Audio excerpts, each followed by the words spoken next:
Hello and welcome back to Stories with me, Jesse. Today's stories come once again from the judgmental and condescending adults over at Reddit/entitledparents. Let me know what you think of these stories in the comments, as well as any suggestions you might have that we may just use in a future installment. Prepare yourselves and buckle in, cause we're getting started now. Our first story is titled, No, you can't get laid in your own room when nobody is home. Do it somewhere else. A few years ago, my dad met a new woman, entitled Mother, and after about a year and a half of dating, they decided to move in together, and entitled Mother brought her young daughter with her. As the apartment we lived in only had 2 bedrooms, the daughter and I had to share a room. It was pretty big, and we had 2 separate beds, important for later. Entitled Mother and I had a somewhat difficult and rocky relationship, especially after showing me what an entitled she could be. The story. So, I had a boyfriend and both my dad and entitled Mother knew and liked him well enough, so it wasn't unusual for him to visit me at my dad's place. It never caused a problem. He just wasn't allowed to stay the night. No big deal. We barely fooled around when at my dad's because we were never alone, but then there was this one fateful day. Because last period in school was canceled, me and the boyfriend met up earlier than usual and went home to hang out and have some quality time together. When arriving, nobody was home. Entitled Mother was still working, as was my dad. Her daughter was still in school. The only one to greet us was the cat. And what are 2 teenagers supposed to be doing when home alone? Right, fool around a little. We were in my and entitled Mother's daughter's room, on my bed, with the door closed, having fun, when there is suddenly angry knocking on the door. Panic.exe initiated. The boyfriend and I scrambled to get dressed, and after a few moments of awkward shuffling, I finally got to open the door. Entitled Mother was immediately in my face, looking like I had just killed her mom or something. She was super snappy with me, and I'll try to paraphrase the conversation as good as possible. No wonder you weren't picking up your phone. I needed your help with groceries, but you just had to do this with your boyfriend. Sorry, I didn't know you were coming home this early. We thought we had a little more time for us. Time alone to have sex? In our apartment? I didn't allow that. Neither did your father. Me sharing a confused look with my boyfriend. What do you mean? I don't need your permission to have sex. Nobody was home.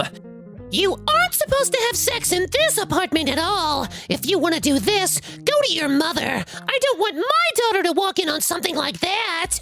Are you really trying to ban me from having sex with my boyfriend when we are alone here? I live here too. I don't go around and tell you I don't want you to have sex with my dad. I am an adult. I can have sex whenever and wherever I want. You will never have sex in this apartment again. And when your father gets home, I will tell him of what you did today.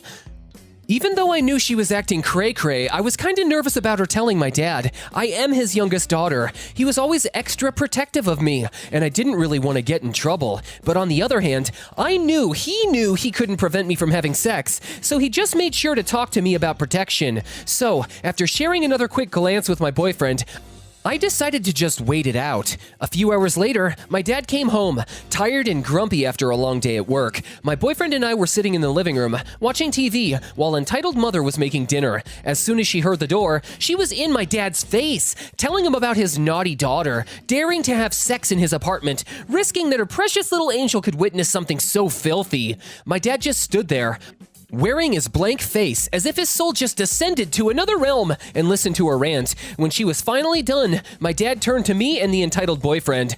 Did you 2 use a condom? Both me and the boyfriend nodded, as we did in fact use one. He turned back to entitled Mother and said in the most deadpan way only reserved to dads, Then I don't care if they had sex here. They were alone and used protection. It is none of our business.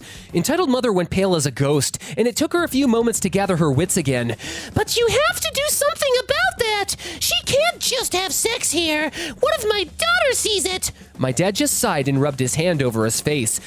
You can't protect your daughter from this forever. I won't ban her from having sex here. And now please let me get settled. I need a beer.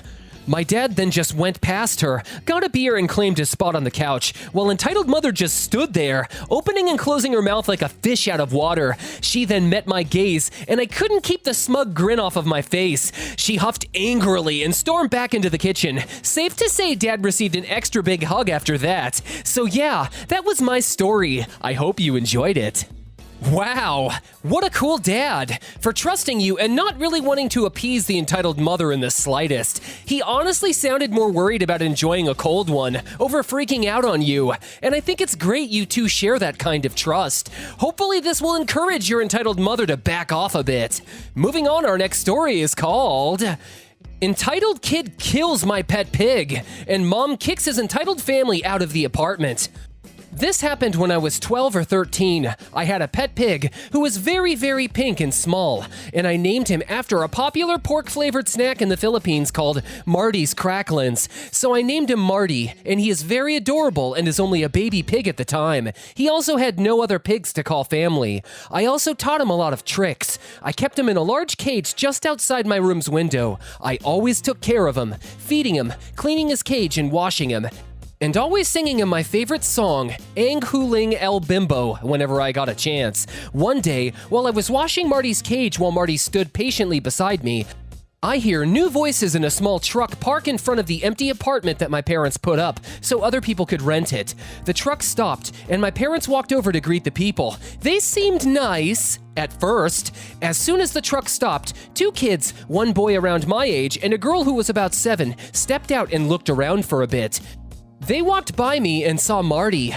The girl squealed in delight and tried to grab Marty, and Marty immediately squeezed by me so he could hide in the cage. I tell the girl to be quiet and tell her that Marty is not comfortable around strangers. She pouts, and the boy just drags her back to their family. I glared at their backs for scaring Marty, and I turned my attention towards my best friend, who was dirty inside a clean cage. I usher Marty to come out, and I cleaned him and fed him and sang him several more songs, including my favorite. Days passed, and I kept close to Marty as the girl and the boy bothered him and forced him to play with them. I told my parents about this, and they go over to the kids' parents and set them off with the warning. Well, the parents understood, but the next day, the pieces of shit still came back. Clearly, their parents did not care, even when Dad repeated the warning for a few times when the kids stepped past a line. A joyful day comes when some of my mom's friends from DeVeo came. And I was excited because I'm gay, and some of my mom's friends were gay too, and they taught me what to search for in a boy, and it was always fun hanging around with them, ignoring the faces of the judgmental. They invited us to a road trip in Baguio, and that means Marty would be left alone, although I did have some relatives that lived beside our house. They were all very busy, and so are my cousins, because they're either hanging out in a basketball court or in a mall, so Marty would be left alone. I voted to stay, but luckily, one of my cousins, who is such a sweetheart, told me that she'll take care of Marty and that I should just enjoy myself. I thanked her and warned her about the annoying kids, and she told me that she'll keep an eye out for them. We left for Baguio for 3 days, and when I came back, I was very excited to see Marty again. I went inside the house and made him a milk bottle, and I ran to his cage. What I saw made my heart break a bit. I tried to wake Marty, and he woke up. Sad thing is he looked fatter, and he looked like he was sick, and he walked over to me slowly. I picked him up and comforted him. I tried giving him the bottle, but he moved his head away. I guess that my cousin fed him already, so I just cradled him like a baby and sang to him. A few minutes or so, my cousin walked to me with a milk bottle in her hand. I looked at her confused and told her that Marty was still full from the milk she gave him earlier. My cousin said that she hasn't fed Marty yet. Then it dawned on me. The POSs must have done this. Marty was still a baby, and he couldn't stomach that much food, and his tummy already looks bloated, and he always took deep breaths rather than normal ones. I personally went over to the POS's house and told them to stop bothering Marty. The entitled kid stayed silent, and the entitled mother spoke up. I'll translate what she said in tag-along to English. My kids didn't even go near him. Also, your parents told us not to bother that stinky pig of yours. This ticked me off a bit because no one calls Marty stinky other than me. So I told her that if I caught her kids bothering Marty, I'll tell my parents to kick them out. So nightfall came, and I laid on my bed. Outside the window is where Marty's cage is, and I opened the window and looked below to see him sleeping. I sigh in relief when I saw him sleeping soundly, so I went to sleep. Not even a minute later, I hear a loud, scared squeal. I looked out the window to see the young girl, entitled Kid 1, forcibly shoving a milk bottle into Morty's mouth. I told them to stop, and I climbed out my window and tried to pull her off, but Entitled Kid 2, the boy around my age, kept pushing me back. I was skinny and a wimp back then, and I couldn't push past him, so I ran to my parents' windows and knocked on it, shouting their names. Dad opened up the window, and I cried out that they're killing Marty. Dad went out the house and walked angrily to the entitled kid's house, while I tried to push Entitled Kid 1 away from Marty, and Entitled Kid 2 kept blocking me. By the time the Entitled Kid's parents came over, the squealing stopped. I saw Marty's scared face turn lifeless and dull, and I knew that I failed. The girl screeches and cries out that her pet pig died. This angered me, and for once in my life I punched a boy blocking me, and took Marty and ran down the stone stairs behind our house to our backyard, and hid in the trees. I heard my dad cursing at them and demanding them to move out tomorrow or he'll bring this to court. I kept crying and crying. My dad came down to see me, but told me that Marty is safe now. He climbed back up to the house, and I sat still for a while in the darkness. I stood up and went inside a tool shed and grabbed a shovel. And with each time I shoveled a piece of dirt, I kept saying I'm sorry to Marty. I really wished I was stronger, and I kept wishing that he'd just been playing dead like I taught him to. When the hole was deep enough, I tried my best to sing my favorite song for him one last time before I buried him. The next day, the Entitled Kid's family moved out, and we never heard from them again. And for a while, I was depressed and wished for death so I could meet up with Marty again. I have no happy ending. I'm sorry, Marty. Oh my goodness, that poor pig. How could these children be so disrespectful that they would forcibly feed an animal until they died? Marty sounds like a truly special pig, and I'm so sorry that you had to bury your friend. What a truly heartbreaking experience. Our final story is titled, Entitled Mother Laughs at Me for Crying. My mom, over the years, has gotten very, very tense, as in, she would get angry and upset over the smallest things. She can be very narcissistic when she wants to be. Don't get me wrong, she can be sweet, but she's also the kind of person that's heavily into pseudoscience. I have a meniscus tear and cyst on my right leg from kickboxing, which worsened over the years. The injury happened 2 years ago. Because I had to believe that her natural remedies would work. They didn't. I just lied to her to avoid any confrontation about the issue. So my mom likes to tell me that her creams and such are working their magic. Due to the virus, I haven't been able to go to physical therapy, so I'm awkwardly dealing with it in the confines of my home.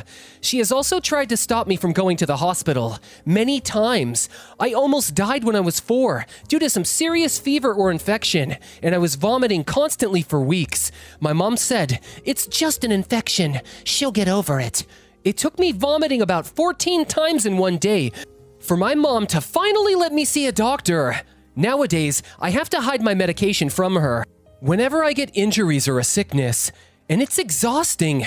Here's the kicker. She believes the medications are dangerous due to artificial, man-made chemicals, so she insists essential oils and such to help with my recovery. Also, I damaged a tooth. Don't ask, I'm an idiot. And it became very sensitive to hot and cold foods. Her remedy for this was vitamin C. Note, I have another post on here about an old cat I had called Tupac. Yes, that was his name. He was one of the few, very few cats she didn't give away behind my back. She hates cats. Go figure. The giving away was something she'd lie about. Consistently. In recent years, she'd get mad at our cats for basically giving her affection. There are a bunch of stories, but I want to focus on this one, as it's been the most terrifying one for me. Just a few months before Rona, my parents and I took a vacation off to a different country for about 2 weeks. The first week was absolutely fine. We had no disputes whatsoever. However, as we took a road trip to go to our next location, things took a very, very bad turn. I was the one giving directions to my dad, and I eventually told him it'd be best to use Google Maps, saying it would be easier as we'd all be tired. It was about a 7-hour trip to where we were staying next. To keep it short, my mom gets frustrated with her phone because she can't understand how Google Maps work, and she asks me how to use it. I try to give her instructions without any sense of malicious intent in my voice, and she starts getting more and more agitated. I don't take notice of this. My mistake. She closes the app and hands it to me. I ask her, "Why'd you close it?" Don't get f***ing smart with me. You know how to do it. Fix it. assuming that I'm somehow going to make the app work for her as she gets mad over instructions, even though she asked for them. I started to stutter and got nervous. I'm a pretty anxious person, and I'm really bad with confrontations, especially from my mom. She can tear into a person just with her words, and I hate it when she does it to me or my dad. Her temper is awful. I don't know what you mean by that. I was just asking why you closed it. Again, don't get smart with me. Just fucking fix the damn app. Mom, you closed the app. I was just asking why. Are you giving me attitude right now? Me, confused and scared. No, I wasn't. I was just asking you a question. My mom starts laughing. I'm not stupid. I know you're giving me attitude. Open the fucking app or whatever and fix it, you ungrateful bitch. I stopped talking. My mom knows I'm heavily insecure, and when we have these arguments, she plays into those insecurities, and she knows I can't find the words to say anymore. Apologize to me. But I didn't do anything wrong. Apologize to me. I'm sorry. As I'm sitting at the back of the car, I start uncontrollably crying, silently. My dad takes notice of this whilst he's driving, looks at me, worried, but he knows that he can't really say anything without making the situation worse, and I don't blame him for that. Serious trigger warning here. Skip this part if you don't want to read it. This was about the time I was fresh out of hurting myself, and from the utter confusion and how scared I was at the time, I didn't want my mom to hear me cry, so I started scratching my arm to focus more on that pain instead of crying. Trigger warning end. I ended up falling asleep. I woke up to my mom yelling at me again for apparently giving my dad attitude for sighing. But I didn't say anything then. We arrived at the hotel. It was just pure silence the entire way there, and we moved our stuff in to unpack. And of course, my dad sleeps in a separate room. He snores. My mom doesn't like it, and I have to share a room with my mom. This, of course, doesn't go well, as the argument over Google Maps of all things persisted. It was pointless, and more so painful than anything else. She threatened a lot of things, such as my ability to move out. I'm graduating soon, year 2021, and I'm moving to Australia to be with my boyfriend, saying she'll keep me here. I know she can't, so I called her bluff. Cue the intense screaming in the hotel room. You fucking ungrateful brat! You know how much I've done for you, yet you treat me like shit! You don't respect me! Mom, it was just Google Maps. Why are you so angry? Mom starts laughing again. You know what you're doing, don't you? You're just manipulating me, crying like a little bitch. Your crying doesn't affect me. I don't say anything, and my dad calls my mom's phone, asking why he hears screaming coming from our room. Get in here! She's crying! My dad comes in, sees the state that I'm in, and rushes over to me and hugs me. My mom gets upset by this. So you're just automatically going to take her side and not mine? Why are you so upset? Can't you see that she's crying? She's manipulating you! If you continue to support her behavior, I'm getting a divorce! My mom looks at me, notices that I'm shocked that she'd say something like that. You hear that? Your parents are divorcing because of you! Why are you doing this? Why are you so angry all of a sudden? What are you doing this for? Trigger warning again. Throughout this conversation, I was hyperventilating, and I couldn't find the ability to speak. I was wearing a very long-sleeve sweater, and I was scratching my arm underneath that, uncontrollably. My dad grabs my arm. Trigger warning end. What are you doing? Why are you doing that to your arm? Stop that. Please stop that. What on earth are you doing? My mom starts laughing again. She knows that I had issues with self-harm, even as a kid, yet she was laughing at me, staring at me. She's just manipulating you. Look at her. Don't you see what she's fucking doing? Since when were we a dysfunctional family? She doesn't fucking respect me after all that I've done for her, the ungrateful bitch. Mom, I didn't do anything wrong. You know what you did. But I didn't. I can see it in you. You're going to grow up to become a psychopath, aren't you? You're manipulating me and your dad. You know that you are. Basically, this whole conversation becomes a loop of how I'm a worthless and ungrateful brat who's being manipulative. When me and my dad have to sit there, knowing that this all started because my mom didn't know how to use Google Maps. I don't want to get into the rest of it, as it still affects me today. I honestly just want to move out when I have the chance. Other things have happened since then. My mom has done this over the years, but recently she's been more snappy and outright insane with her words that I just try to avoid talking to her when she's angry. I'm sorry if this was too dark. I just don't understand why my mom became this way as of recent. I'm just waiting for the day I graduate so I can finally get away from this mess. Any advice on how I can handle these outbursts or how people have dealt with it are very welcome. Me and my dad are both at a loss, and that recent incident is something we both hate talking about. It's very confusing for the both of us. I do have a therapist. My school has been awesome enough to help me with these issues. They have a system in place where one of the counselors, a certified therapist, helps students who have problem parents, like my mom, get the help they need. I've been feeling a lot better now, and I look forward to moving out soon. That story got dark. And it really makes me wonder what drives people to become so evil and cold. A mother that uses her child's insecurities to pick them apart and satisfy her own rage is no mother at all. And I hope that you're able to move away and get out of that environment as soon as possible. What did you guys think about this story, or any of the ones we've looked at today? I'd love to hear your thoughts in the comments. Anyways, that's all the time we have for today, ladies and gentlemen. Thank you once again for tuning in with me, Jesse. Don't forget to like, comment, and subscribe for more content, and check out what other stories I have for you. Have a beautiful day, and try to be nice to someone. I'll catch you in the next one.